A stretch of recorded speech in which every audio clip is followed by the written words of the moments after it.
Bismillahirrahmanirrahim. Assalamualaikum warahmatullahi wabarakatuh. Mohon izin, perkenalkan saya Teguh Santoso, CGP Angkatan 7 dari SMA Negeri 1 Dogodo di Tegal. Pada kesempatan yang berbahagia ini, izinkan saya untuk menyampaikan video berkaitan dengan materi koneksi antar modul, yang mana untuk melengkapi salah satu tugas dalam proses pendidikan guru penggerak angkatan 7 pada kesempatan kali ini.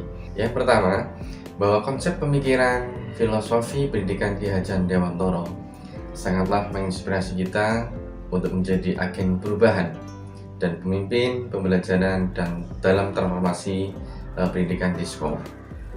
Istilah pengajaran sangatlah berbeda dengan istilah pendidikan, karena pengajaran merupakan bagian dari pendidikan, yang mana pengajaran merupakan proses dalam memberi ilmu atau faidah untuk kecakapan hidup anak secara lahir dan batin. Sedangkan pendidikan memberikan tuntunan terhadap segala kekuatan kodrat yang dimiliki anak agar ia mampu untuk mencapai keselamatan dan kebahagiaan yang setinggi-tingginya sebagai manusia maupun sebagai atau masyarakat di lingkungannya. Kemudian, dalam pendidikan merupakan tempat persemaian benih-benih kebudayaan dalam masyarakat. Dalam hal ini Ki Hajar Dewantara sangat meyakini sekali bahwa menciptakan manusia Indonesia yang beradab, maka pendidikan menjadi salah satu kunci utama untuk mencapainya. Pendidikan dapat menjadi ruang berlatih dan bertumbuhnya nilai kemanusiaan yang dapat diteruskan ataupun diwariskan kepada generasi yang berikutnya. Pada prinsipnya, bahwa anak itu lahir sudah ada kodratnya masing-masing, sehingga pada kesempatan ini sudah dibahas ada 3 macam teori tentang kodrat anak. Yang pertama adalah teori rasa, yang mana menyatakan bahwa anak lahir di dunia dalam kondisi seperti hanya sehelai kertas kosong yang belum ada tulisannya sama sekali, sehingga kita sebagai kaum pendidik boleh mengisi kertas tersebut yang kosong untuk kita isi sesuai dengan kehendak kita selaku pendidik. Namun dengan berjalan zaman, maka teori ini tidak lagi dipercaya ataupun tidak lagi untuk dijadikan acuan. Kemudian untuk teori yang kedua adalah teori ataupun aliran negatif, yang mana bahwa anak itu lahir sebagai selai kertas yang sudah ditulisi sepenuhnya, sehingga pendidikan dari siapapun tidak mungkin dapat mengubah karakter anak. Pendidikan hanya dapat mengawasi dan mengamati supaya pengaruh yang jahat tidak lagi mendekati diri anak. Jadi aliran negatif menganggap bahwa pendidikan hanya menolak pengaruh-pengaruh dari luar, sedangkan budi pekerti yang tidak nampak ada di dalam jiwa anak tak akan diwujudkan. Adapun teori yang terakhir adalah teori dengan nama konvergensi teori, yaitu mengajarkan bahwa anak yang dilahirkan diumpamakan sehelai kertas yang ditulisi penuh, namun tulisan-tulisan itu dalam kondisi suram ataupun tidak jelas, sehingga kita sebagai pendidik berkewajiban untuk berusaha menebalkan ataupun mampu menebalkan tulisan-tulisan yang suram yang mengandung budi pekerti yang baik, sehingga tulisan yang mengandung arti jahat hendaknya dibiarkan sehingga tidak tumbuh kembang ataupun menjadi tebal, bahkan sebaiknya untuk bisa menjadi suram. Berikutnya, pendidikan anak sangat berhubungan dengan kodrat alam dan kodrat zaman.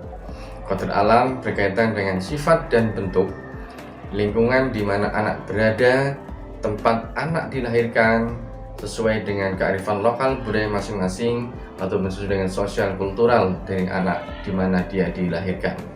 Sehingga karakter anak, pola pikir anak pastilah berbeda dengan anak-anak yang berada di lingkungan lain.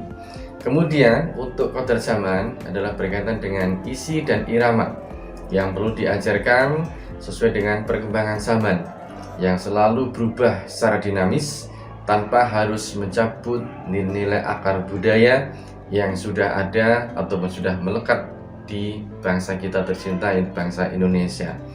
Kita sebagai pendidik diharapkan mampu untuk menuntun para murid sesuai dengan tuntutan alam dan zamannya masing-masing.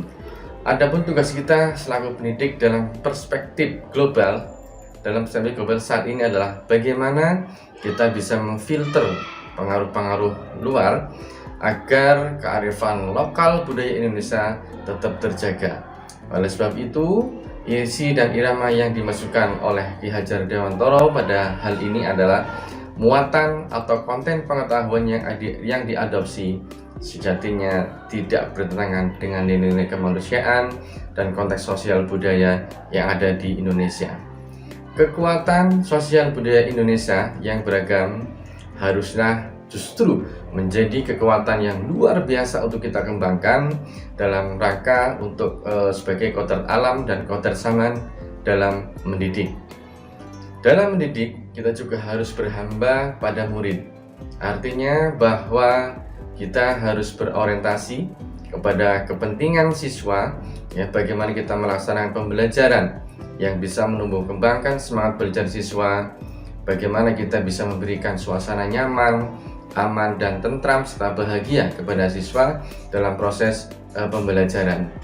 Karena siswa adalah yang harus kita layani secara dengan tulus hati, dan bagaimana kita bisa menuntun siswa untuk mengaktualisasikan dirinya sesuai dengan latar belakang serta kemampuannya, sehingga siswa bisa menemukan jati dirinya secara utuh untuk menentukan masa depannya. Maka dari itu, konsep Ki Hajar Dewantara ingarso sumpulodo, bahwa di depan pendidik harus bisa memberikan atau mampu sebagai contoh untuk anak didik kita, ya, baik dalam bertingkah laku, bertutur kata, baik di dalam maupun di luar jam kerja. Kita harus betul-betul bisa menjadi panutan ataupun contoh untuk anak-anak didik kita.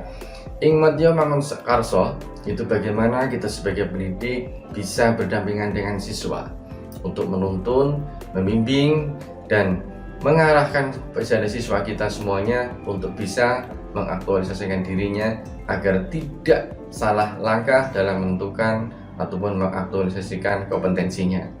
Kemudian yang ketiga adalah tutpuri handayani.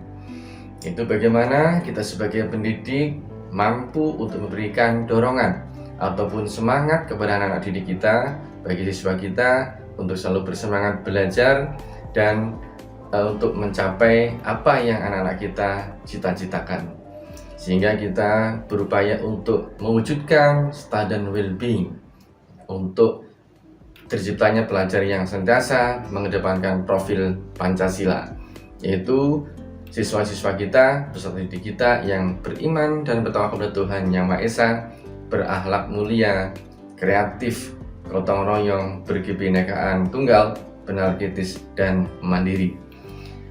Demikian yang bisa kami sampaikan berkaitan dengan koneksi antar materi modul, dan akhirnya salam dan bahagia. Terima kasih. Wassalamualaikum warahmatullahi wabarakatuh.